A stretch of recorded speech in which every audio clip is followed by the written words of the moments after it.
బాబు? ఏంటి నాయనా, ఎందుకు ఏడుస్తున్నావురా? టీచర్ కొట్టింది మమ్మీ. టీచర్ కొట్టిందా? ఎందుకు కొట్టింది నాయనా?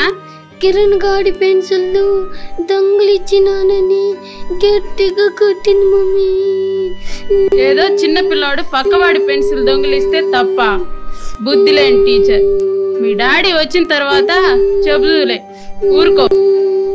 అదిగో డాడీ వచ్చేసారు. ఎందుకురా ప్రవీణ్ ఏడుస్తున్నావు? వాళ్ళ టీచర్ కొట్టిందంటండి. ఎందుకు కొట్టిందంట? పక్కవాడి పెన్సిల్ దొంగిలిచ్చాడని. ఎందుకురా అటువంటి దొంగతనాలు చేస్తావు? బుద్ధి లేనోడా. నేను ఆఫీసు నుండి తెచ్చిన పెన్సిల్ నా గదిలో బోలెడుండగా పక్కోడి పెన్సిల్ దొంగిలిచ్చే కర్మేం పట్టిందిరా నీకు?